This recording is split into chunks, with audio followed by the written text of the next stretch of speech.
Class के बच्चे कि यूट्यूब के बच्चे दोनों साथ साथ हैं?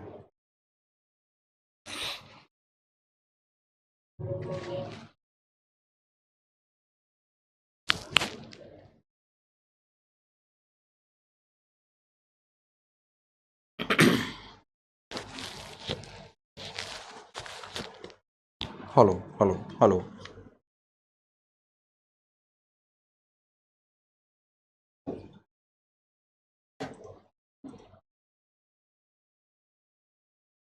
हेलो, गुड मॉर्निंग मेरे प्यारे दोस्तों। सबसे पहले तो आज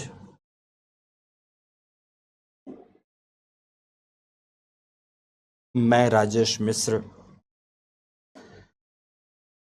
अपनी संस्था की तरफ से PW ओनली IAS की तरफ से आप सभी का स्वागत करता हूं दोस्तों।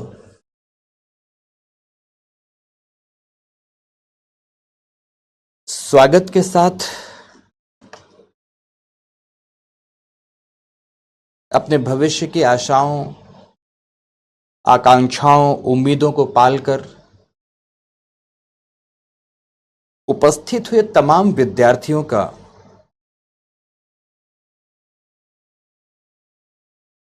या विद्यार्थियों के लिए मेरी तरफ से शुभकामनाएं।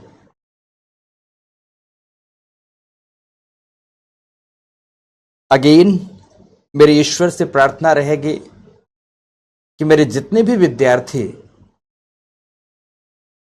चाहे वह किसी भी प्रकार से मुझसे जुड़े हों, कक्षागत प्रोग्राम के रूप में या किसी और रूप में, वह सभी जब जीवन पथ पर अध्ययन की परिपाटी पर आगे बढ़ रहे हों तो ईश्वर उन्हें इतना ऊर्जान्वित करें, इतनी शक्ति प्रदान करें कि वह सभी अपने पथ पर चलते हुए मनोवांछित सफलता को प्राप्त कर सकें।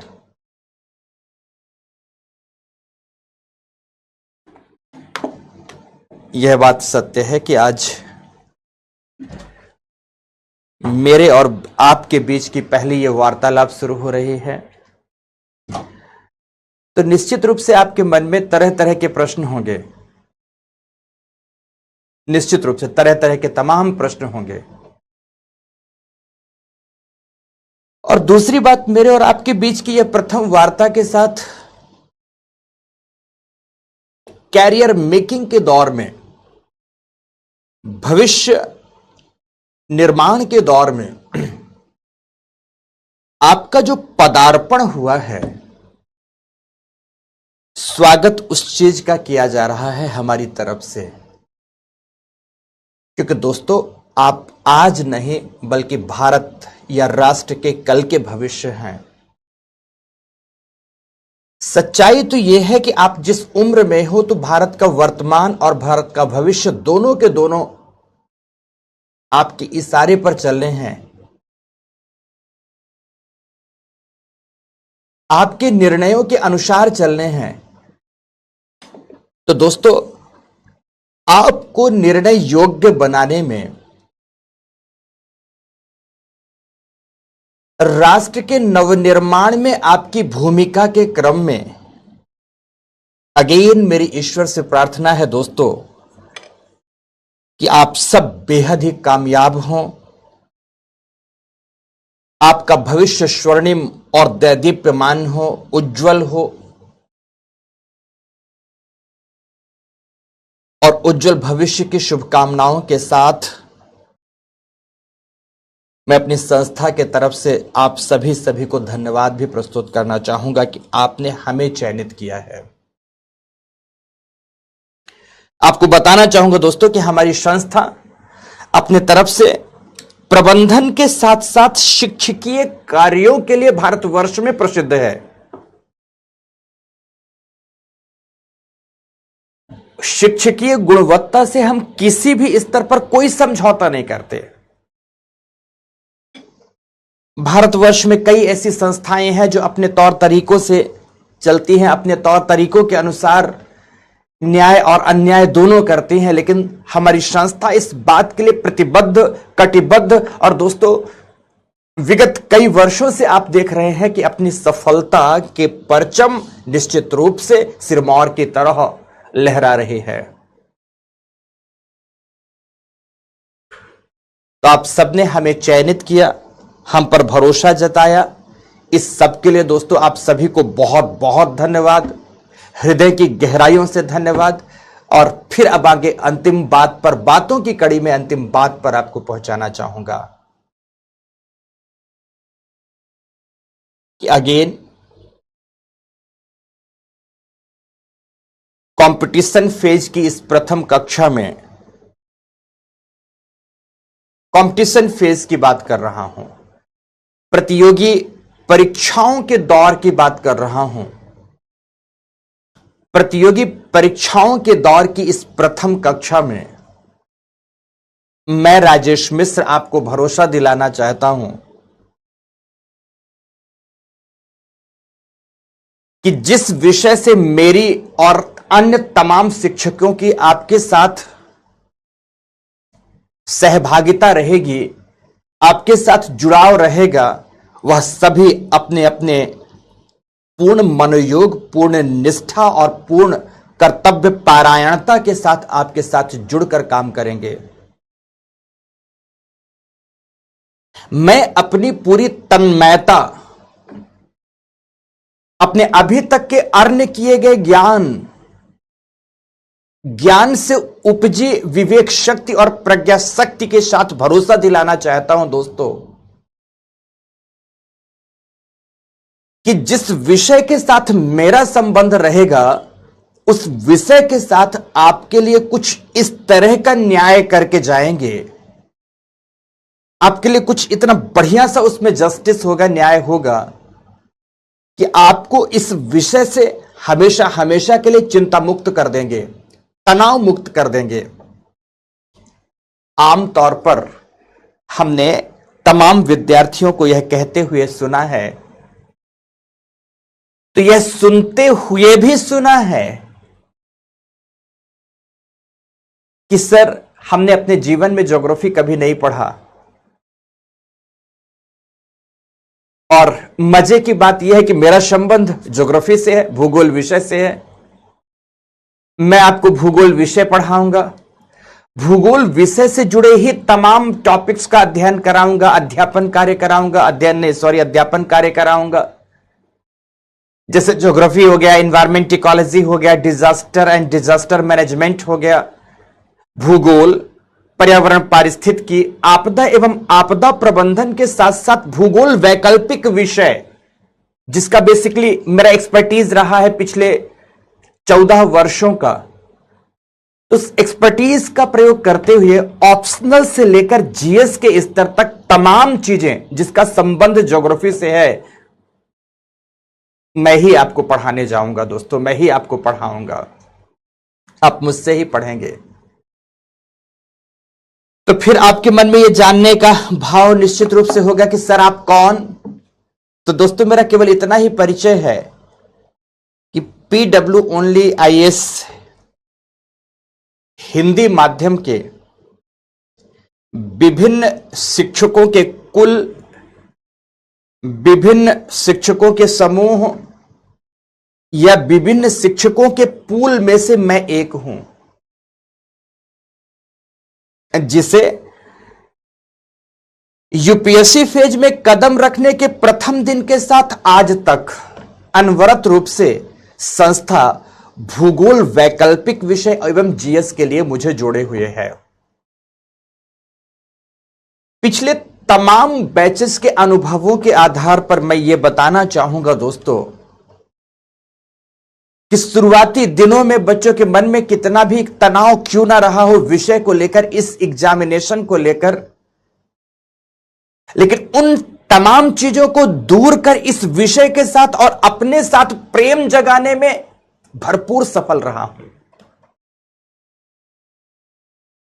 एक ऐसे विषय को पढ़ाने जा रहा हूं जिसके विषय में शुरुआती दौर पर तो बच्चों को बहुत सारी बातों की जानकारी नहीं होती, लेकिन जब मेरे साथ साथ उस विषय पर पदार्पण करते हैं, उस विषय पर प्रवेश करते हैं और अपनी नई नई छोटी छोटी डगर से लेकर लंबे चौड़े रास्ते तक बनाने आरंभ करते हैं, तो दोस्तों सच बताऊं, ये विषय उनके जीवन का सबसे महत्वपूर्ण पहलू बन जाता है, उनके जीवन का महत्वपूर्ण अंग बन जाता है,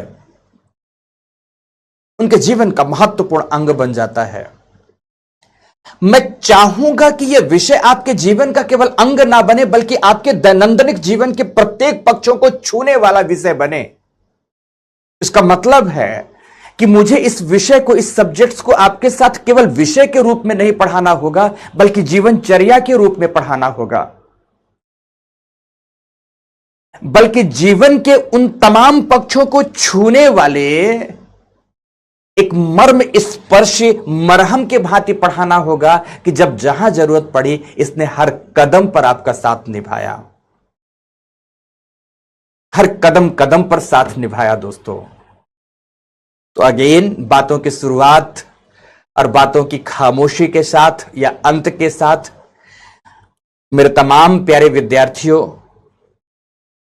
आप सभी के लिए मेरा बेहद प्रेम, स्नेह, दुलार। तो आप इन तमाम चीजों के साथ साथ आज से आप मुझसे जुड़ रहे हो मेरी डांट खाने के लिए भी। कहते हैं कि पौधा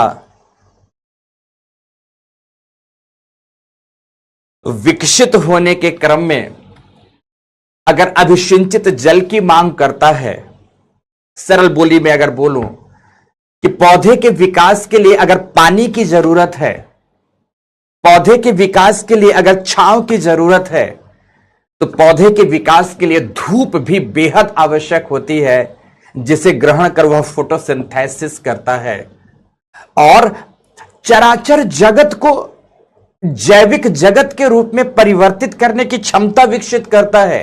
ठीक उसी प्रकार से विद्यार्थियों को हमारे माध्यम से, हमारे द्वारा जितना स्नेह प्रदान किया जाता है, जितना प्रेम और सत्कार प्रदान किया जाता है, उसके साथ साथ दोस्तों आवश्यकता पड़ने पर, जरूरत के हिसाब से, स्थान स्थान पर हमारी डांट का भी सामना करना होता है।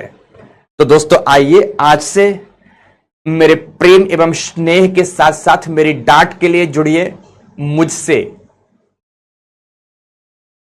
डांट इसलिए कि आपका जीवन कुछ इस काबिल बन सके, आप में ऐसी काबिलियत विकसित हो सके कि आपको किसी और के सामने नजर ना झुकाना पड़े, आपको जीवन में किसी से डांट ना खाना पड़े। दोस्तों हां, पेरेंट्स की बात नहीं करता, अपने फैमिली मेंबर्स की बात नहीं करता, पर जीवन में बाकी किसी के सामने आपको कभी नजरें झुकाना पड़े, न डांट खाना पड़े, मतलब आप डांट की योग्यता से कहीं बहुत परे हो चुके होंगे। इस काबिल बनाने के लिए दोस्तों जगह जगह पर डांटूंगा भी, तो हर वक्त आपके ऊपर प्रेम सुधा भी बरसाऊंगा। अनंत प्रेम मेरा अपने प्यारे विद्यार्थियों से होता है और उस असीम प्रेम की गहराइयों के साथ अपने विषय को कुछ इस कदर पढ़ाता हूं कि सच बताऊं दोस्तों, यह विषय बच्चों के जीवन का सबसे महत्वपूर्ण पक्ष बन जाता है। उसी पक्ष को बनाने के क्रम में एक तो आप में से तमाम जो बच्चे विद्यार्थी उपस्थित हैं, उनके कमेंट्स इतना जल्दी जल्दी आ रहे हैं कि मैं पढ़ भी नहीं सकता। कुछ बच्चों ने कहा क्या सर अब आप रुलाओगे क्या? अगर रोने से बात बनती हो तो रो लो मेरे प्यारे दोस्त। वैसे भी आपको एक बात बता दूं कि प्रकृति ने दुनिया में एक ही ऐसा जानवर है, एक ऐसा जैविक तत्व है जिसे दो प्रकार की कलाएं एक साथ दिया है, एक हंसने की, एक रोने की। जानवर दूसरे हंसते रोते नहीं, लेकिन मानव ही ऐसा है जो हंसता भी और रोता भी है। किन परिस्थितियों में जब हम बहुत खुश होते हैं तो हंसते हैं और बहुत खुश होते हैं तो रोते हैं, दोनों काम करते हैं।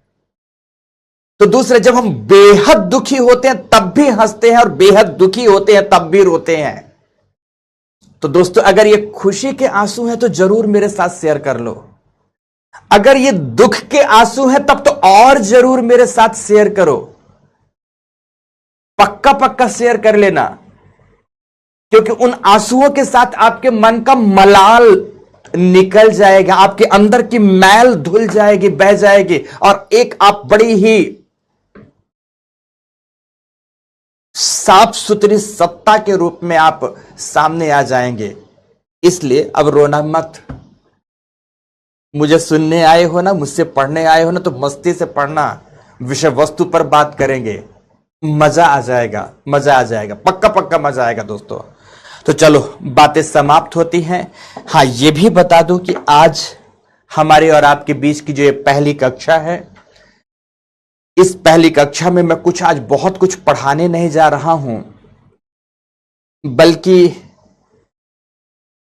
आपको क्या करना है आगे आने वाले दिनों में यूपीएससी की प्रिपरेशन के लिए, और प्रिपरेशन के साथ साथ ज्योग्राफी सब्जेक्ट्स के लिए क्या करना। ऑप्शनल के लिए आज नहीं, ऑप्शनल के लिए किसी और दिन बात करेंगे, ऑप्शनल ऑफलाइन ऑनलाइन दोनों के लिए बात करेंगे, बट आज अभी नहीं। तो दोस्तों क्या करना है आपको, मैं वो तमाम पक्षों को आज आपके सामने रखना चाहूंगा। तो चलिए दोस्तों, आपके स्वागत अभिभाषण के उपरांत शुरू करते हैं आज के विषय वस्तु को। तो दोस्तों कुछ चंद बातें शुरू करना है यूपीएससी के बारे में, और आफ्टर दैट फिर आते हैं सीधे सब्जेक्ट्स के हिस्से पर। आप में से तमाम विद्यार्थी union public service commission UPSC के तहत सिविल सर्विसेज एग्जामिनेशन की प्रिपरेशन करने के लिए आज से उपस्थित है हमारे साथ। बेसिकली यूपीएससी एक इकाई है जो भारत में तमाम प्रकार के प्रशासकों का चयन करती है, तमाम प्रकार की प्रतियोगी परीक्षाएं लेती हैं। उन विविध प्रतियोगी परीक्षाओं में से आज आप हमारी कक्षा में सिविल सर्विसेज एग्जामिनेशन अर्थात भारत की टॉप ब्यूरोक्रेसी में चयनित होने के लिए उपस्थित हुए हो। इस एग्जामिनेशन की कुछ अपनी मांग है।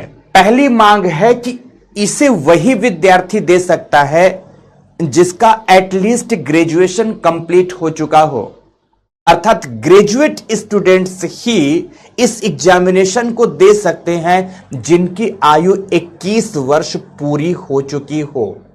सुनते जाना बहुत ध्यान से, बेसिक्स से लेकर टॉप तक की सारी बातें बताऊंगा।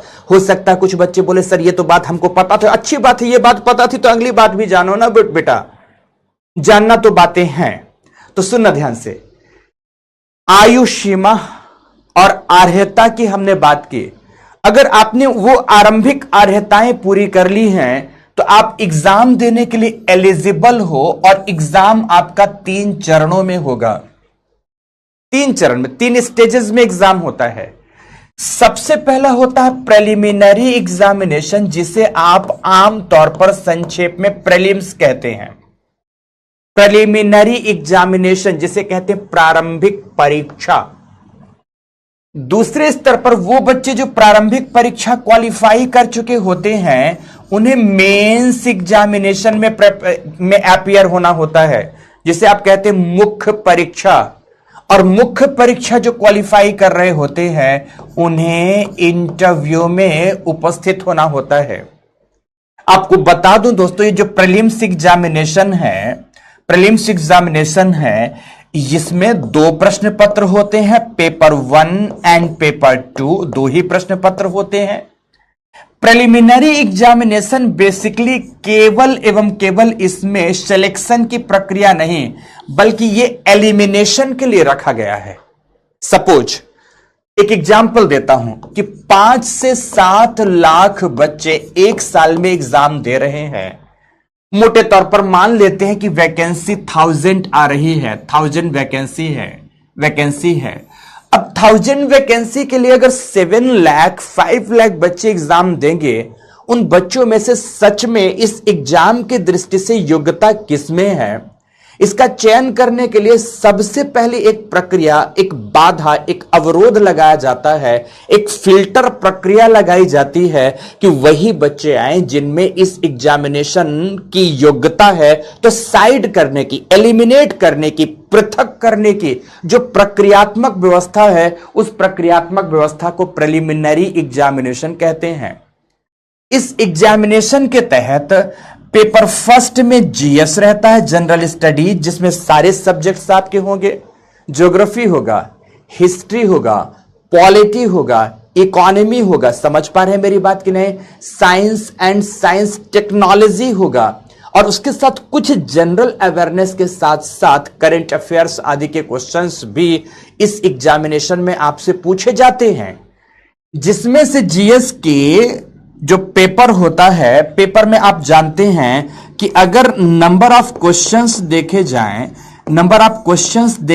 तो ये 100 होते हैं, और अगर आप इसका टाइम देखेंगे, टाइम ड्यूरेशन देखेंगे, तो आपको 2 आवर्स में ये प्रश्न पत्र करना होता है। ठीक इसी तरह से जो पेपर सेकंड होता है उसे आप सी सैट कहते हैं, और सी सैट में आपको 80 क्वेश्चंस में से, नंबर ऑफ क्वेश्चंस अगर हम देखें, तो 80 क्वेश्चन में से आपको क्वालिफाई करने के लिए मार्क्स लाने होते हैं। इसका मतलब है कि आपका जो सिलेक्शन या रिजेक्शन हो रहा है एलिमिनेशन प्रोसेस में, वह प्रिलिमिनरी एग्जामिनेशन के पेपर फर्स्ट के माध्यम से होता है, ना कि सेकंड के माध्यम से। सेकंड तो केवल क्वालिफाइंग है, अर्थात इस क्वेश्चंस में 80 क्वेश्चंस में से आप क्वालिफाइंग अंक भी ले आते तो क्वालिफाई कर गए, और क्वालिफाई करने के बाद आपके जीएस के मार्क्स के आधार पर बनाई जाती है मेरिट में कितना, सपोज 1000 स्टूडेंट्स का सिलेक्शन होना है, तो थाउजेंड्स में आप 12 to 13, मोटे मोटे तौर पर 12 से 13 गुना बच्चा, मतलब 12 से 13,000 बच्चा क्या लिखेगा, मेंस लिखेगा। प्रीलिम्स के एग्जामिनेशन के बाद मेंस एग्जामिनेशन के लिए उसे क्वालिफाई किया जाएगा। मेंस प्रश्न पत्र अपने आप में बेजोड़ है। इसकी बेजोड़ता किस क्रम में है, देखो ध्यान से, बेजोड़ता किस क्रम में है कि इसमें सबसे आरंभिक दौर पर अगर आप देखेंगे तो इसमें 2 प्रश्न पत्र ऐसे होते हैं, एक जनरल हिंदी का होता है और एक होता है जनरल इंग्लिश का सारा प्रश्न पत्र सब्जेक्टिव होता है। ध्यान रखेंगे, प्रीलिम्स एग्जामिनेशन जो होगा वो ऑब्जेक्टिव पैटर्न पर होगा, जबकि जो मेंस एग्जामिनेशन होता है वह सब्जेक्टिव पैटर्न पर होगा। समझ रहे हैं ना। और इसमें से जो जनरल हिंदी और जनरल इंग्लिश का पेपर होता है, ये केवल आपको क्वालिफाई करना होता है। आपको दोस्तों ध्यान रखें, केवल क्वालिफाई करना होता है। इसका मार्क्स आपके सिलेक्शंस में ऐड नहीं होता। वह बच्चे जो general Hindi and general English में क्वालिफाई कर जाते हैं, उन्हीं के अंक मुख्य परीक्षा में बताए जाते हैं इंटरव्यू के लिए। हालांकि इंटरव्यू से पहले अंक बताया नहीं जाता, केवल उनमें से बच्चों का सिलेक्शंस बताए जाते हैं, कितने कितने बच्चे क्वालिफाई कर रहे हैं इंटरव्यू के लिए। बट अगर वो बच्चे जनरल हिंदी और जनरल इंग्लिश पास नहीं कर पाते हैं, तो उन बच्चों को वहीं से बाहर कर दिया जाता है, उन्हें इंटरव्यू कॉल नहीं होता। अब आगे बताना चाहूंगा, इसके अलावा एक पेपर होता है जिसे आप कहते हैं ऐसे निबंध लेखन का। किसका पेपर होता है दोस्तों? निबंध लेखन का होता है। निबंध लेखन का जो पेपर होगा वो होता है, जो मार्क्स हैं 250 मार्क्स का होता है। इसमें 2 निबंध लिखना पड़ता है, ऐसे 1 एंड ऐसे 2, मीन्स 125 नंबर के 2 निबंध आपको लिखने होते हैं 250 नंबर में से। रही बात तीसरे एग्जाम की, इसमें तो जीएस के होंगे या पेपर, और जीएस के इसमें 4 पेपर होते हैं, पेपर 1, पेपर 2, पेपर 3, पेपर 4, 4 प्रश्न होते हैं। प्रत्येक प्रश्न पत्र के अंक 250 होंगे, अर्थात 1000 मार्क्स का ये आपका जीएस का पेपर होगा। ध्यान रखना, यहां का ये 1000 मार्क्स प्लस इसे देखो आप, यहां का ये 1000 मार्क्स प्लस इसे देखो आप 250 मार्क्स, इतना मार्क्स आपने ऐड कर लिया। और इसके अलावा जीएस के अलावा प्रत्येक बच्चे को मुख्य परीक्षा के तहत ही एक पेपर देना होता है ऑप्शनल। क्या देना होता है दोस्तों? ऑप्शनल सब्जेक्ट है, वैकल्पिक विषय का चयन करना होता है, वैकल्पिक विषय का चयन करना होता है। ऑप्शनल 500 मार्क्स का होता है, जिसके 2 प्रश्न पत्र होते हैं। पेपर 1 होगा एंड पेपर 2 होगा, 2 प्रश्न पत्र होते हैं। ऑप्शनल बेहद डिसाइसिव होता है आपके सिलेक्शन एंड रिजेक्शन में दोस्तों, बेहद डिसाइसिव होता है। आप टॉप रैंकर्स होंगे या बॉटम रैंकर्स होंगे। जीएस में बच्चों के एवरेज मार्क्स आते हैं, ठीक ठीक नंबर आते हैं, कुछ बच्चे बिल्कुल एक्सेल कर रहे हैं, पर ऑप्शनल ऐसा होता है जिसमें यहां बहुत अच्छा गेन कर जाते हैं बच्चे, और अच्छा गेन कर गए तो अच्छी रैंक के साथ बढ़िया सा सिलेक्शन, शानदार वाला सिलेक्शन प्राप्त करते हैं।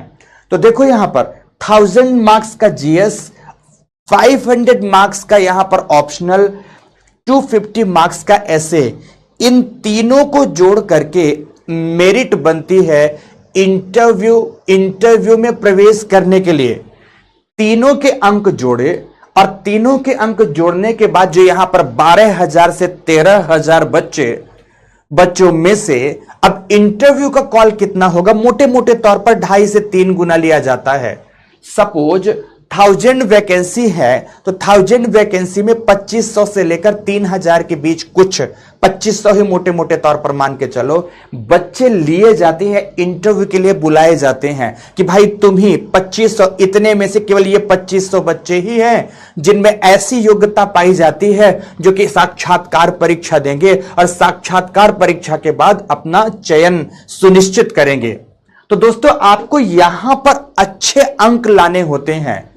यहां पर अंक लाने के लिए आपको भरसक कोशिशें करनी होती हैं, भरपूर मेहनत करनी होती हैं। ऑलवेज रिमेंबर कि कुछ बच्चे ये ध्यान में रखते हैं हमेशा कि जब प्रीलिम्स क्वालिफाई करेंगे तब तो मेंस का नंबर आएगा। नहीं, गलत पैटर्न पर आपको कभी नहीं जाना है, गलत तरीके से आपको तैयारी कभी नहीं करनी है। तैयारी का एक बेस्ट वे है दोस्तों कि चूंकि प्रिलिमिनरी एग्जामिनेशन तो केवल एलिमिनेशन प्रोसेस तय करता है, इसके आधार पर तो आपकी कोई मेरिट बननी नहीं है, आपके रिजल्ट में तो इसके अंक से कोई फर्क पड़ना नहीं है, तो आप इसे साइड रखो। सबसे पहले आप मेंस की प्रिपरेशन करो। हालांकि मेरा अपना मानना है कि मेंस और प्रीलिम्स की प्रिपरेशन अलग अलग नहीं की जाती। क्यों?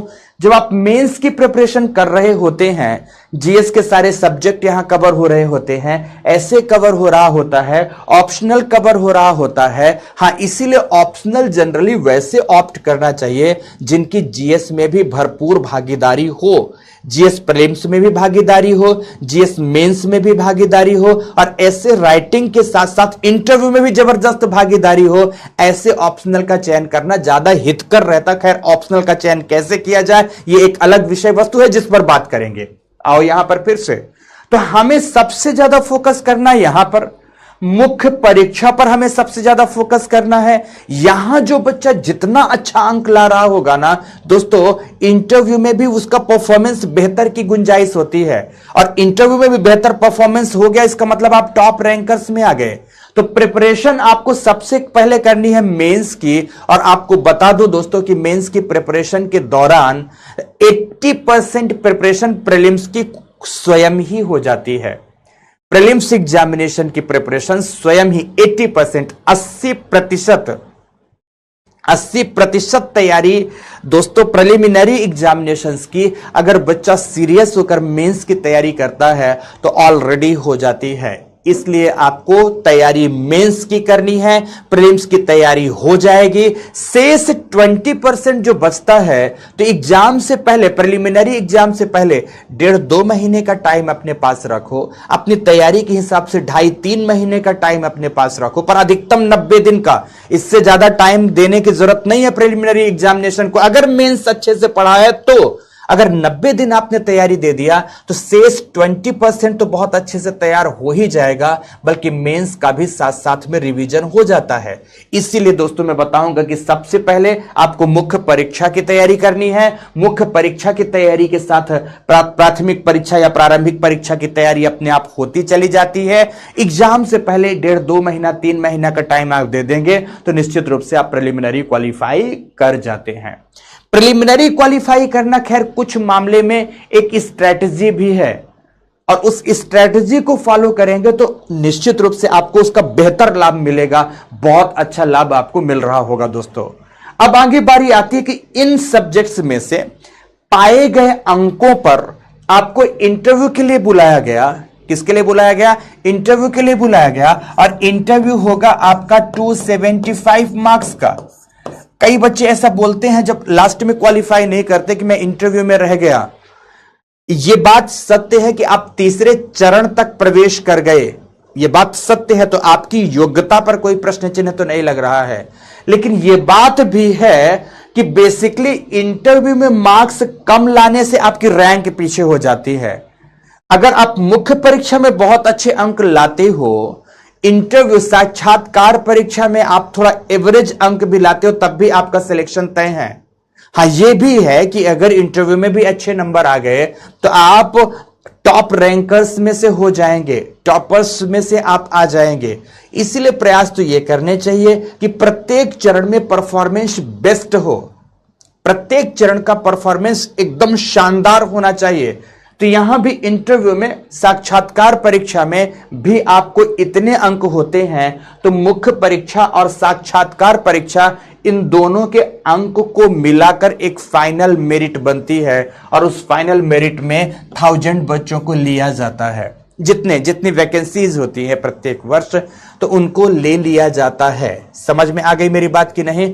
तो दोस्तों आपको यहां पर बहुत अच्छा काम करना है। यहां पर आप अच्छा काम करेंगे ना तो इसकी तैयारी ठीक ठीक से हो ही जाएगी। तो पहला, यहां पर आपको एक मेंस ओरिएंटेड अप्रोच रखनी होगी।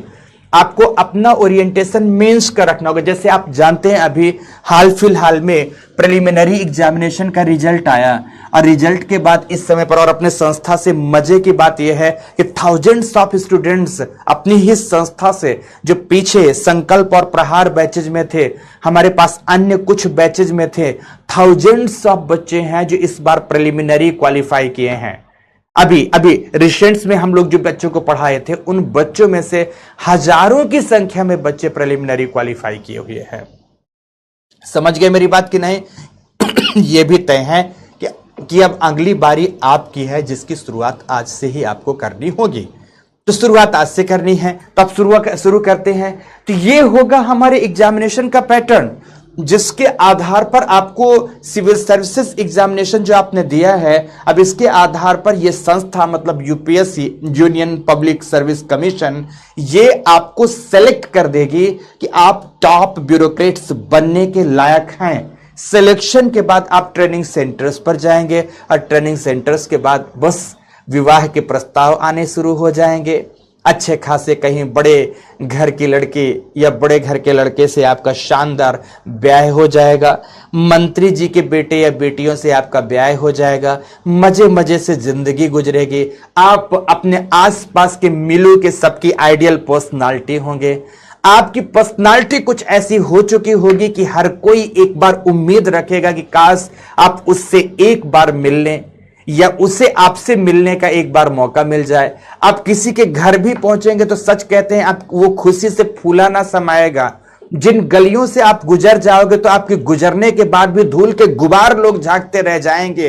फिर तो जिंदगी कुछ ऐसी व्यतीत होनी है दोस्तों।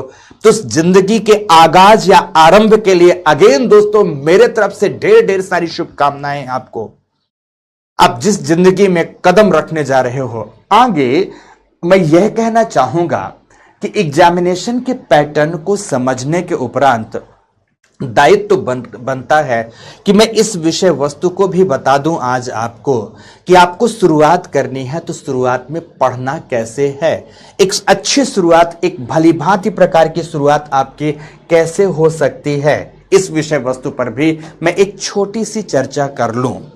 तो दोस्तों प्रत्येक एस्पायरेंट का दायित्व है। देखो, एक तो मैं यह हमेशा मानता हूं, मेरा अपना पर्सनल ये मानना है हमेशा हमेशा के लिए कि वह तमाम, अगर आप प्रकृति में विकसित हो रहे जीवों को देखें, प्रकृति के तमाम जीवों को देखें, तो मैंने तो नोटिस यह भी किया है दोस्तों कि प्रत्येक प्रकार के पादप, मतलब पेड़ या वृक्षों को, वनस्पतियों को पनपने और विकसित होने के लिए अलग अलग प्रकार की मिट्टी की जरूरत होती है, अलग अलग प्रकार की जलवायु की जरूरत होती है।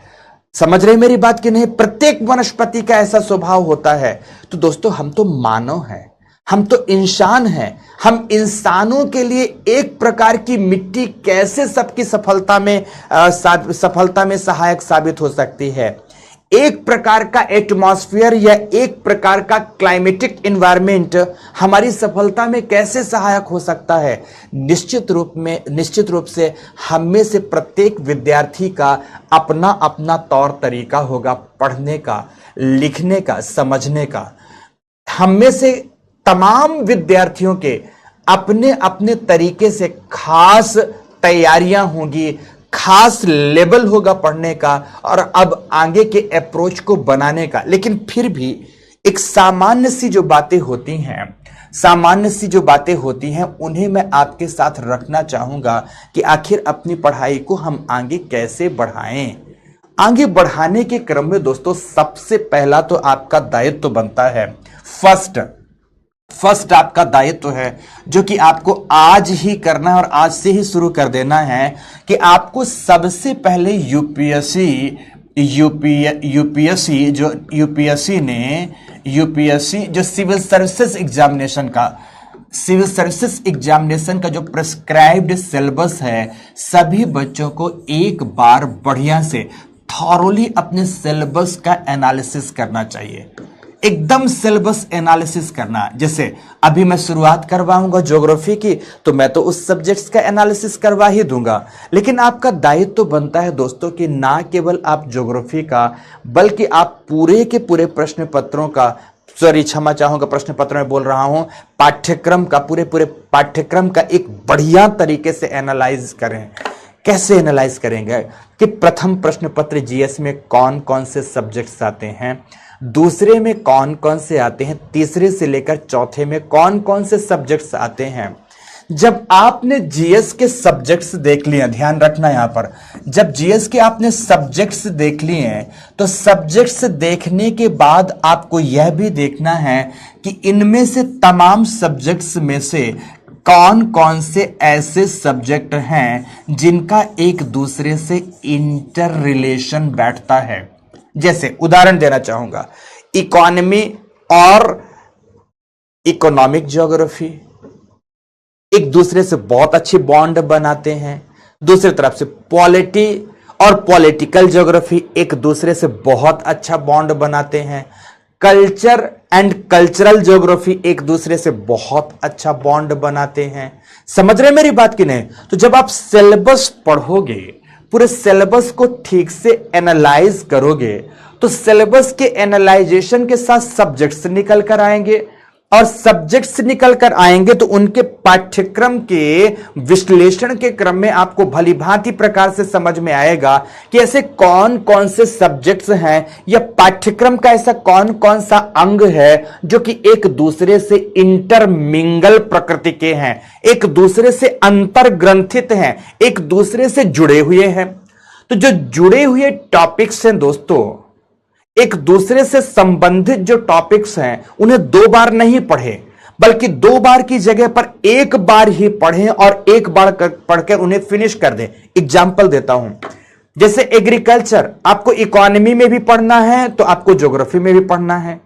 तो जब ज्योग्राफी में एग्रीकल्चर पढ़ रहे हो तो इकोनॉमी वाले सेक्शन को भी कंप्लीट कर डाले, या जब इकोनॉमी में पढ़ रहे हो तो ज्योग्राफी वाले सेक्शन को भी कंप्लीट कर डाले साथ साथ में। दूसरा, सपोज इंडस्ट्री पढ़ रहे हो, आप ट्रेड एंड ट्रांसपोर्ट पढ़ रहे हो तो इकोनॉमी में भी पढ़ना है, उससे रिलेट कर दो। तो दूसरे तरफ आपको पढ़ना है geopolitics of the world या geopolitics of the Indian ocean.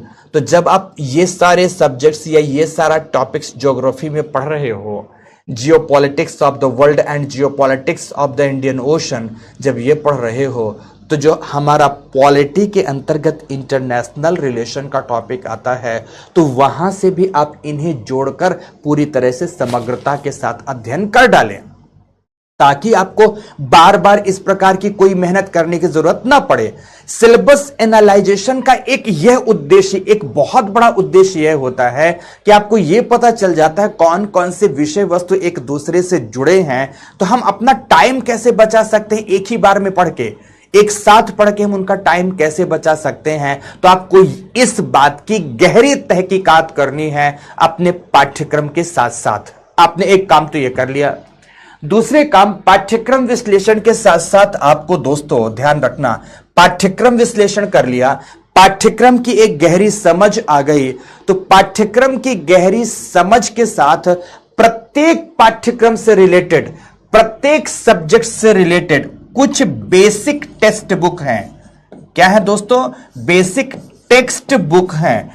हमेशा यह भी ध्यान रखेंगे सारे के सारे बच्चे कि हमें हर हाल में केवल टेक्स्ट बुक पढ़नी है, गाइड नहीं पढ़नी। अब कुछ बच्चे होंगे जो टेक्स्ट बुक और गाइड में ही अंतर ठीक से समझ नहीं पा रहे, तो उनकी तो पिटाई होनी चाहिए कि अगर ग्रेजुएशन के लेवल पर पढ़ चुके हैं, आफ्टर ग्रेजुएशन वाला एग्जाम देना चाहते हैं और उन्हें टेक्स्ट बुक और गाइड में अंतर नहीं पता। हालांकि मैं मानता हूं बहुत सारे बच्चे पता, तो जो लाल पीली काली नीले पेपर पेज वाली जो ये आती है तमाम गाइडें, उनको नहीं पढ़ेंगे, बल्कि जो स्कूलिंग्स आदि में हमारे टेक्स्ट बुक चलती हैं, उन टेक्स्ट बुक से बेसिक टॉपिक्स तैयार कर डालेंगे, बेसिक सब्जेक्ट्स को तैयार कर डालेंगे। यह भी बताता हूं कि टेक्स्ट बुक आपको किसकी पढ़नी है, तो आप ज्योग्राफी की पढ़ेंगे, आप हिस्ट्री की पढ़ेंगे, आप पॉलिटी की पढ़ेंगे, आप इकोनॉमी की पढ़ेंगे, आप साइंस की पढ़ेंगे। बेसिक टेक्स्ट बुक का अध्ययन आपके लिए सर्वोपरि है। सबसे पहला है, जब आप बेसिक लेवल की स्टडी करते हैं, समझ के साथ, बुद्धि विवेक का प्रयोग करने के साथ जब आप बेसिक लेवल का स्टडी करते हो ना दोस्तों, तो एटलीस्ट आपको उस विषय के बारे में एक मोटी मोटी समझ या उस विषय का मोटा मोटा खाका आपके मस्तिष्क में अवश्य बैठ जाता है कि आखिर हमारा विषय है क्या, हमें अपने विषय को किस प्रकार से पढ़ना है, हमें अपने विषय को किस प्रकार से अंजाम देना है, इस विषय पर हमारी अभिरुचि कैसी है, इस विषय की हमारे एग्जाम के संदर्भ में प्रासंगिकता क्या है या महत्ता क्या है। ये तमाम चीजें आपके मस्तिष्क में बैठनी चाहिए, ये तमाम चीजें आपको जाननी चाहिए। तो आपको ये काम करना है यहां पर कि टेक्स्ट बुक लेवल की जो बेसिक बुक्स हैं एटलीस्ट उन्हें अवश्य पढ़ें।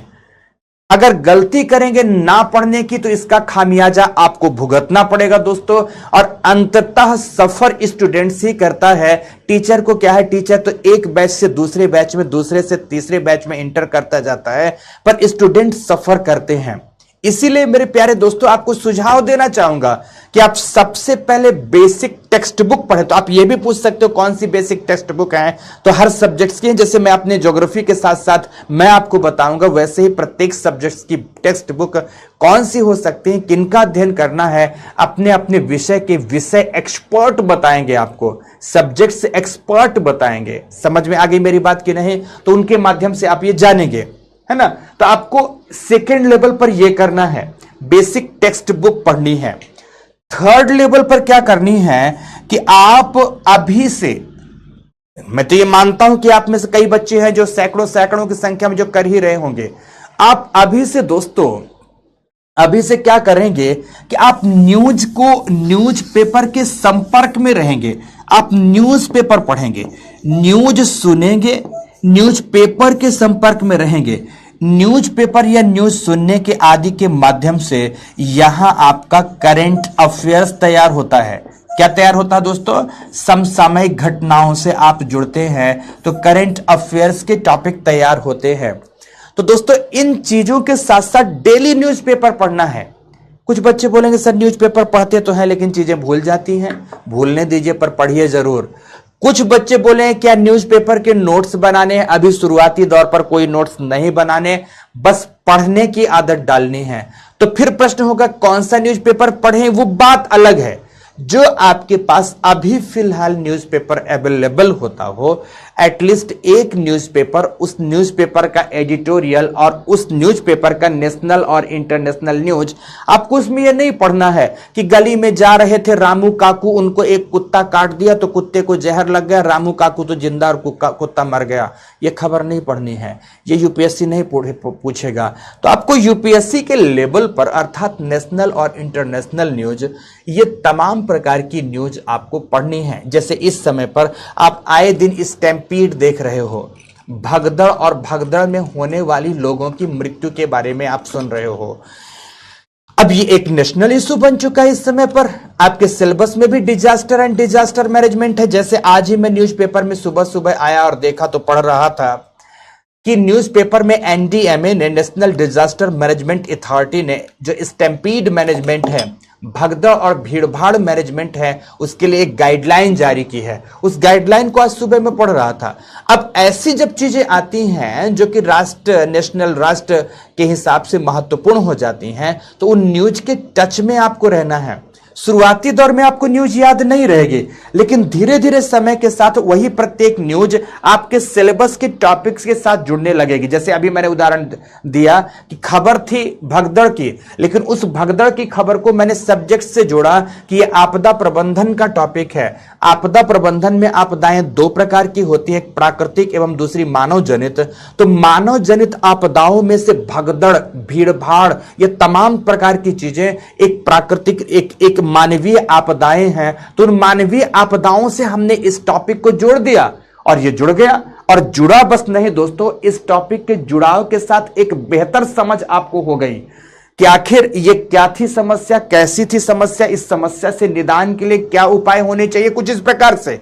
तो पढ़ा आपने करंट अफेयर्स, तैयार हो रहा आपका सब्जेक्ट।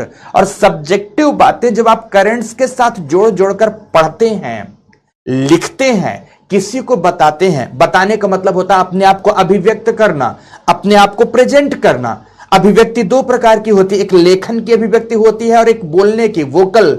समझ रहे मेरी बात की नहीं? तो जो वोकल प्रेजेंटेशन होता है वो भी तो बहुत महत्वपूर्ण है, क्योंकि साक्षात्कार परीक्षा में या इंटरव्यू में आपका वोकल प्रेजेंटेशन ही होगा दोस्तों यहां पर।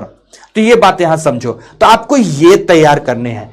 इस लेवल की शुरुआत आपको अभी से कर देनी है। फिर से इस लेवल की शुरुआत के क्रम में आपके मस्तिष्क में कहीं भी 1% अभी प्रिलिमिनरी एग्जामिनेशन नहीं होना चाहिए, बल्कि कौन सी परीक्षा होनी चाहिए? मुख्य परीक्षा होनी चाहिए कि हमारी परीक्षा मुख्य है, हमें उसकी तैयारी करनी है, उस पर हमें बात करनी है। ओके, समझ में आ गई मेरी बात की नहीं? ओके, अब आगे बात करना चाहूंगा मैं कि यहां से आपने शुरुआत कर दी, कुछ इस प्रकार से आपने शुरुआत कर दी। तो इस प्रकार की शुरुआत के साथ फिर अब आपको आ जाना, सीधे अपने विषय वस्तु पर आना है। तो सीधे विषय वस्तु पर आएंगे तो आपका विषय वस्तु क्या होगा, तो मैं आपको बताना चाहूंगा दोस्तों। आज से नहीं, हम कल से पढ़ेंगे, लेकिन कल से हम सीधे अपने पाठ्यक्रम में आ जाएंगे और पाठ्यक्रम में से हम पहला टॉपिक पढ़ेंगे अपनी क्लास में, ज्योग्राफी, जिसे आप हिंदी में क्या कहते हैं? भूगोल के नाम से जानते हैं दोस्तों, भूगोल के नाम से जानते हैं। तो आखिर इस सब्जेक्ट्स के साथ आपकी शुरुआत क्यों हो रही है, इस बात को भी समझना है। इस सब्जेक्ट्स का आपके एग्जामिनेशन के दौर पर और आपके जीवन में क्या महत्ता है, इस बात को आज ही कक्षा में समझना है, ताकि हम सीधे कल आए और कल क्लास में सब्जेक्ट्स पर इंटर कर जाएं। अरे भाई, आज की क्लास कल जो होने वाली उससे ज्यादा महत्वपूर्ण है, ध्यान से समझो। आज की क्लास उससे कहीं ज्यादा महत्वपूर्ण है। तो सबसे पहले इंपॉर्टेंस ऑफ ज्योग्राफी क्या हो गया आपका? यहां पर इंपॉर्टेंस की बात करूंगा, महत्ता, भूगोल विषय की महत्ता। तो भूगोल विषय की महत्ता पहले तो जिसकी आप प्रिपरेशन करोगे उसके बारे में बता दो। तो एग्जाम की दृष्टि से इसकी महत्ता क्या है? एग्जाम की दृष्टि से समझो, यहां पर अगर 3 चरणों में एग्जाम को आपने देखा, जैसे सबसे पहले आपने देखा प्रीलिम्स एग्जामिनेशन। प्रीलिम्स के अंतर्गत आप इसी साल के अगर आंकड़े को ले लें तो ज्योग्राफी से प्रत्यक्ष एवं अप्रत्यक्ष रूप से जुड़े हुए क्वेश्चन, कुल क्वेश्चन दोस्तों इस बार 42 आए थे। ये लो, बहुत अच्छे से समझो एक एक अंग। इंपॉर्टेंस ऑफ ज्योग्राफी समझो। जनरली पीछे हम हर बार ये बोलते चले आए हैं कि प्रीलिम्स में लगभग 30 से लेकर 35 क्वेश्चन हर साल ज्योग्राफी से पूछते हैं। ज्योग्राफी का मतलब है ज्योग्राफी, एनवायरमेंट एंड इकोलॉजी को मिलाकर, क्योंकि एनवायरमेंट एंड इकोलॉजी ज्योग्राफी का ही अंग है। पढ़ाते हम अलग से हैं टॉपिक के रूप में, पर प्रॉपर बहुत मजा आएगा दोस्तों उसमें। समझ गए मेरी बात की नहीं? तो प्रीलिम्स एग्जामिनेशन में आउट ऑफ 100 क्वेश्चन कितने क्वेश्चन होते हैं? 100 क्वेश्चन होते हैं। 100 क्वेश्चन में अगर 35 से 40 क्वेश्चन अकेले ज्योग्राफी के आ गए, सिलेक्शन भी आप देख रहे हैं मोटे मोटे तौर पर। लास्ट वाली जो कट ऑफ आ चुकी यूपीएससी को, उसमें 75 मार्क्स थे। 75 मार्क्स होने का मतलब क्या होता है? आप समझ गए ना मेरी बात की नहीं? 75 मार्क्स का होता 38 क्वेश्चन जिस बच्चे ने सही किए हुए तो वो क्वालिफाई कर रहा प्रीलिम्स। पर तब भी हम इतने ना माने, हम मान लेते हैं कि 50 क्वेश्चंस अगर आपने 100 में से कर लिए, 50 क्वेश्चन अगर आप करते हैं तो इतने में से तो क्वालिफाई कर ही रहे हैं आप, 100% क्वालिफाई कर रहे हैं।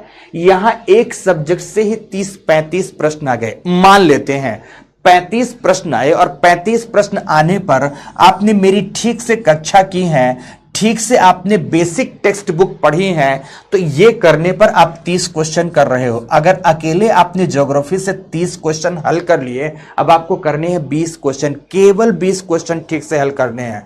तो 20 क्वेश्चन के लिए अब आपके पास हिस्ट्री हो गई, पॉलिटी हो गई, इकोनॉमी हो गई, साइंस एंड साइंस टेक्नोलॉजी हो गई, करंट अफेयर्स हो गया। क्या यहां से दोस्तों 20 क्वेश्चन नहीं निकल पाएंगे? आप बोलोगे ना सर, पक्का निकल पाएंगे। तो मैं पक्की गारंटी भी देता हूं, यकीन दिलाता हूं कि आप 100% प्रीलिम्स क्वालिफाई करोगे। अगर आप ऐसी स्थिति बनाते हो तो इस साल यह भी बता दूं कि यूपीएससी ने बहुत अच्छा काम किया है कि ज्योग्राफी जैसे विषय से 40 से 42 प्रश्न डायरेक्टली दे दिया है। इतने प्रश्न पीछे के वर्षों में नहीं आए थे। 30 से 35 प्रश्नों की परंपरा तो बनी रही है, इतने प्रश्न नहीं रहे, पर इस साल कुछ ज्यादा ही क्वेश्चन दे दिया। ओके, अगर सारे उसके टॉपिक्स को मिला लिए जाए तो प्रीलिम्स में इसकी यह महत्ता है कि अगर इसे आपने ठीक से पढ़ लिया तो प्रीलिम्स क्वालिफाई करने के चांसेस सबसे ज्यादा बढ़ जाते हैं। किसी भी और सब्जेक्ट्स के विद्यार्थियों की तुलना में ज्योग्राफी जिनका बहुत अच्छा है, जिनकी कमांड ज्योग्राफी विषय पर ऑप्शनल से लेकर जीएस के स्तर पर बहुत अच्छी है, प्रीलिम्स क्वालिफाई करने के चांसेस उनके सर्वाधिक हो जाते हैं। पहली बात तो यह है। दूसरी बात, अगर मुख्य परीक्षा की बात करूं, मेंस एग्जामिनेशन की बात करूं, तो मेंस एग्जामिनेशन में प्रत्यक्ष रूप से पेपर 1 और पेपर 3 दो में ज्योग्राफी से रिलेटेड टॉपिक है। तो पेपर 1 के अंतर्गत प्रत्येक वर्ष 130 से लेकर 130 नंबर से लेकर 150 नंबर तक प्रश्न आ जाते हैं, और यहां पर पेपर 3 में 90 से लेकर 100 नंबर तक के क्वेश्चन डायरेक्टली आते हैं ज्योग्राफी से। इसका मतलब अगर इन दोनों को मिला दिया जाए तो मोटे तौर पर 230 मार्क्स का क्वेश्चन जीएस का सीधा यहां से आ गया, सब्जेक्ट पढ़ा आपने आ गया। 230 नंबर का मतलब लगभग अगर आप मान ले तो एक सब्जेक्ट जीएस का एक पेपर में 250 नंबर तो होते हैं ना, उतने का अकेले ज्योग्राफी से आ रहा है। इधर उधर अगर आप जोड़ दें, पॉलिटी वगैरह के जो आईआर सेक्शन में जियोपॉलिटिक्स वगैरह को भी जोड़ दें, तो ज्योग्राफी से पूछे गए प्रश्नों का जो कुल मार्क्स होता है लगभग 250 अंक का हो गया। मींस कितना बढ़िया मजे की बात आती है कि कुछ भी पढ़ रहे हो, ज्योग्राफी में प्रिलिमिनरी क्वालिफाई करने के भी चांसेस शानदार हो गए, तो दूसरे नंबर पर यहां पर मेंस क्वालिफाई करने के भी चांसेस शानदार हो गए। तो मजेदार सब्जेक्ट हुआ कि नहीं हुआ? मस्त वाला सब्जेक्ट हुआ कि नहीं हुआ? जिनका ऑप्शनल है उसमें तो और कहते हैं कि सोने में सुहागे वाली बात आ जाती है ना। तो एक तो यहां पर आता है। तीसरे नंबर पर मेंस एग्जामिनेशन के तहत ही अगर ऐसे की बात करें तो ऐसे जरूरी तो नहीं है दोस्तों, ऐसा तो मैं नहीं बोलूंगा, लेकिन जनरली ज्योग्राफी, एनवायरमेंट, इकोलॉजी या कुछ विशेष डिजास्टर्स को मिलाकर जो 2 ऐसे लिखने हैं, 125 से 125 नंबर के 2 ऐसे लिखने हैं, उनमें से एक ऐसे आपको ज्योग्राफी और ज्योग्राफी से रिलेटेड टॉपिक से मिल ही जाता है। हालांकि ऐसे लिखने का पैटर्न आदमी का एकदम भिन्न होता है, आंसर राइटिंग जैसे नहीं होता, पर ऐसे के लिए मैटर भी तो होना चाहिए। वो मैटर हमारी ज्योग्राफी यहां प्रदान कर देती है। अर्थात 125 नंबर का जो आप ऐसे कर रहे हो, इसमें भी ज्योग्राफी की एक बहुत बड़ी भूमिका होती है। तो आपने पढ़ा जीएस के लिए ज्योग्राफी या ऑप्शनल के लिए ज्योग्राफी पढ़ा, ये भी तैयार हो रहा है, ये भी तैयार हो रहा, और ऑप्शनल के भी टॉपिक्स तैयार हो रहे हैं बखूबी। मजा आ रहा कि नहीं आ रहा दोस्तों? तो यहां आपने इतने नंबर की और प्रिपरेशन कर ली, प्रिपरेशन एक जगह पर की, लेकिन इतनी प्रिपरेशन हो गई आपकी इंटरव्यू में। आपको पता है कि चाहे आपको सफल ब्यूरोक्रेट्स के रूप में जब आप देखना चाहते हैं, तो देश की समझ, दुनिया की समझ रहे ना, विकास की समझ, इन तमाम पक्षों पर जब चर्चा होती है, तो ज्योग्राफी की बात प्रत्येक बच्चे से निश्चित रूप से प्रत्यक्ष या अप्रत्यक्ष रूप से आती है। अर्थात ये विषय अपने आप में साक्षात्कार परीक्षा में भी बड़ी महत्वपूर्ण भूमिका निभाता है। इसलिए मेरा सुझाव है कि इस विषय को बहुत अच्छे से पढ़ने की कोशिश करेंगे, बहुत अच्छे से जानने की कोशिश करेंगे। तो दूसरी तरफ एग्जाम के बाद अगर हम जीवन की बात करें, तो जीवन में भी ये सब्जेक्ट आपके लिए बहुत महत्वपूर्ण है। कैसे? जैसे मान लीजिए आपसे कोई एक व्यक्ति पूछता है कि आपको अमुक जिले में, भारत के इस राज्य के अमुक जिले में मैं आपको वहां का जिला प्रशासक बना दूं। अगर वहां जिला प्रशासक मैंने बताया है और अब आपको वहां के लिए विकास योजनाएं लानी है, जिसको रीजनल डेवलपमेंट एंड प्लानिंग कहते हैं, अगर वहां के लिए विकास योजनाएं बनानी है तो कैसी योजनाएं लाएंगे? तो दोस्तों आपके पास सबसे पहले जवाब आएगा कि सबसे पहले हम वहां मृदा की प्रकृति कैसी है, वहां जल की प्रकृति कैसी है, वहां का उच्चवच एवं चट्टान संरचना कैसा है, वहां पर जलवायु कैसी है, इन तमाम चीजों को देखते हुए वहां के लिए विकास योजनाएं लाएंगे। तो ये तमाम बातों की बेहतर समझ किसको होगी? ज्योग्राफी के स्टूडेंट्स को, कि जलवायु कैसी है, वनस्पतियां कैसी है, मिट्टी कैसे है, जल तंत्र वहां का कैसा है, उच्चावच कैसा है, चट्टान संरचना कैसी है, तो यहाँ पर किस प्रकार की फसल उत्पादित होगी, किस प्रकार का उद्योग लगाया जा सकता है, संसाधनों की उपलब्धता है या नहीं है, ये कौन जानेगा? यह जानेगा बेसिकली ज्योग्राफी का एक अच्छा विद्यार्थी। तो आपके जीवन में भी इसकी अपनी सब्जेक्ट की आपकी बड़ी महती भूमिका है। आप ब्यूरोक्रेट्स नहीं भी होते तब भी आपको बता दूं दोस्तों कि एक नवजात शिशु जैसे ही आंख खोलकर इस विराट प्रकृति की सत्ता में सामने आता है, वह हमेशा एक ही बात सोचता है कि आखिर ये प्रकृति क्या है, इस प्रकृति की हमारे लिए क्या महत्ता है। देखो, अगर हम ब्रीथ भी कर रहे हैं ना, तो हम ज्योग्राफी इनहेल कर रहे हैं, समझ रहे हैं? हम जो खा रहे हैं ना, रोटी खाते हैं, फल खाते हैं, हम ज्योग्राफी खा रहे होते हैं। हम पानी, ग्लास में हमने पानी डाला, पानी पी रहे हैं, हम ज्योग्राफी पी रहे हैं। अर्थात हम जो जीते हैं, जो खाते हैं, जो पीते हैं, और यहां तक कि हम सुबह से शाम तक जिस प्रकार की भी क्रियाएं करते हैं, चाहे कृषिगत प्रक्रिया हो, चाहे औद्योगिक प्रक्रिया हो, चाहे सेवागत प्रक्रियाएं हो, उन तमाम प्रक्रियाओं का संपादन कुछ और नहीं बल्कि ज्योग्राफी का हो रहा होता है। अर्थात जो भी हम आंखें खोलने से लेकर आंखें बंद करने तक अपने जीवन में कर रहे होते हैं, उनका संबंध भूगोल विषय से बहुत ही गहरा होता है, बहुत गहरा भूगोल विषय से होता है।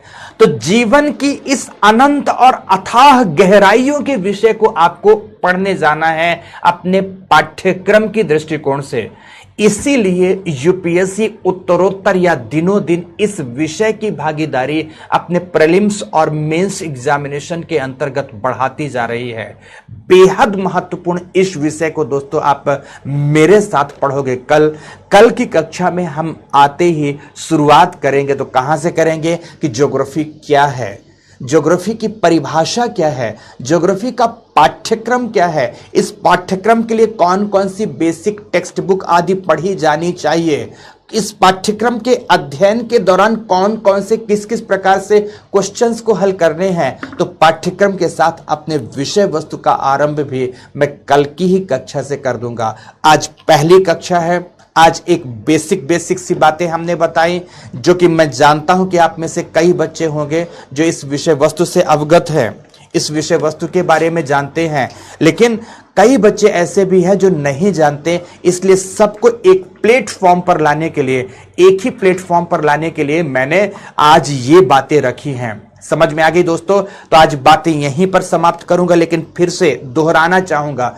सबसे पहला तैयारी शुरू करने के क्रम में आज ही आप में से प्रत्येक विद्यार्थी अपने सिलेबस, जीएस के सिलेबस का आप केवल एवं केवल सॉफ्ट कॉपी अपने मोबाइल फोन पर, अपने लैपटॉप पर नहीं रखेंगे, बल्कि उसकी हार्ड कॉपी कहीं से भी प्रिंट आउट निकालिए। आपके पास एक हार्ड कॉपी आ जानी चाहिए।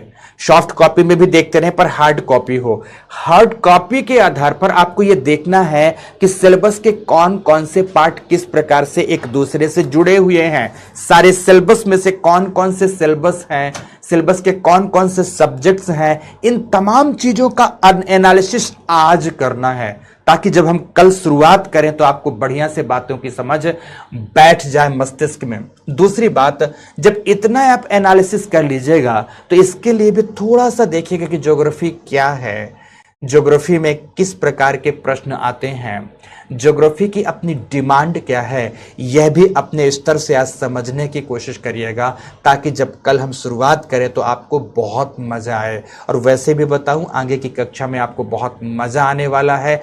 हर दिन आप इतना कुछ सीखेंगे, इतना कुछ ना कहूं बल्कि मैं इतना बहुत कुछ आप सीखेंगे कि आपका जीवन, सच बताऊं, मुस्कुराहटों में गुजरना शुरू होगा दोस्तों। तो चलिए हम लोग मस्ती करेंगे, पढ़ाई के साथ साथ मुस्कुराएंगे, पढ़ाई के साथ साथ सब कुछ पढ़ाई के साथ साथ करेंगे, ताकि आप हंसते खिलखिलाते मुस्कुराते हुए अपने इस प्रतिस्पर्धी एग्जामिनेशन की तैयारी ठीक से कर पाए दोस्तों। तो आज हमने आपके बहुत कमेंट्स भी नहीं देखे, कुछ कुछ मैं नजर में डालता गया हूं, कमेंट्स मैंने पढ़े नहीं, आपके कमेंट्स का जवाब नहीं दिया, तो कोई नहीं दोस्तों, अभी तो हमारे और आपके बीच की शुरुआत हो रही है। लंबे दौर तक रहना है साथ में, आपके कमेंट्स भी लेंगे, कमेंट्स के जवाब भी देंगे, सब कुछ करेंगे, पर अब आज नहीं, कल से शुरू करेंगे। आज बेसिक बातें शुरू करनी थी मुझे आपके साथ, तो मैंने कर ली। कल से सीधे सब्जेक्ट्स पर आएंगे, टॉपिक पर आएंगे दोस्तों। ज्योग्राफी पढ़ाऊंगा, ज्योग्राफी के बारे में बताऊंगा, ज्योग्राफी का सिलेबस एनालाइज करवाऊंगा और सीधे पाठ्यक्रम में आपको प्रवेश करवा दूंगा। ओके, तो चलो दोस्तों आज विदा ले। आपके कुछ क्वेश्चन सर? ओके ओके, नहीं पक्का जवाब दूंगा बेटा, पक्का पक्का आपके प्रश्नों का जवाब दूंगा। नहीं नहीं, हाइट छोटी रहने से यूपीएससी में कोई फर्क नहीं पड़ता, कोई फर्क नहीं पड़ता, ठीक है, कोई फर्क नहीं पड़ता बेटा, कोई फर्क किसी के। अच्छा कोई बात नहीं, जायज कोई कुछ क्वेश्चन है, चलो बातें समाप्त हो गई। किसी के कुछ क्वेश्चन है तो आप पूछ ले, क्वेश्चन से अगर आपके कुछ तो पूछ ले, अगर कुछ भी है आपके ऐसे प्रश्न।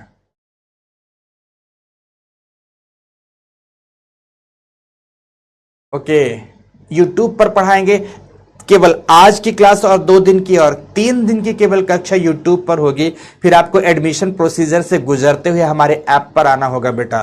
केवल 3 कक्षाएं यूट्यूब लाइव आपको फ्री मिल रही हैं, उसके बाद आपको हमारे ऐप के माध्यम से क्लास लेनी होगी। मैं ज्योग्राफी सब्जेक्ट से क्लास लूंगा बेटा, ज्योग्राफी की पक्का। ऑप्शनल बैच शुरू करूंगा 18 तारीख से, ज्योग्राफी ऑप्शनल 18 जुलाई, 18 जुलाई से स्टार्ट करूंगा। ओके,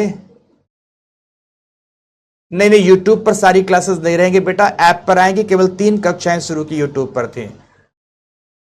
ज्योग्राफिकल टाइम स्केल याद नहीं होता है, मेरे पढ़ाने से याद हो जाएगा, याद होने लगेगा, ठीक है।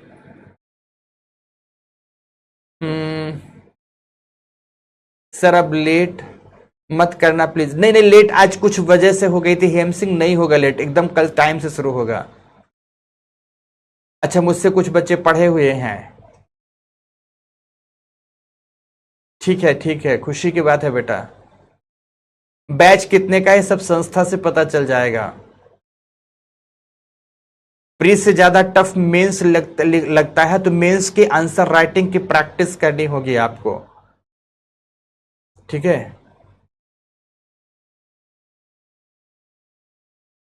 ठीक, बिल्कुल वर्ल्ड, इंडियन ज्योग्राफी, इन्वायरमेंट सब कुछ पढ़ेंगे, सब कुछ।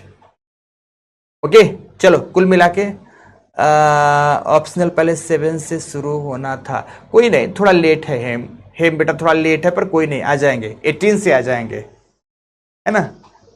ओके बाय बेटा, बाय प्रांसी, ओके। ठीक है बेटा, ओके, ऑप्शनल में आएंगे, खूब मजे करेंगे, मस्ती करेंगे, खूब अच्छे से पढ़ेंगे, पूरी गहराई के साथ पढ़ेंगे, ठीक। हाँ, PYQs भी आप सॉल्व करा देंगे, नहीं कराता था पर करा देंगे, ठीक है। चले तो आज क्लास से विदा ले, इतना ही बातें थी दोस्तों, इतनी ही बातें बस, अब और कुछ ज्यादा नहीं, खास बातें अब कुछ नहीं। धन्यवाद, बहुत बहुत धन्यवाद, क्लास की समाप्ति करता हूं।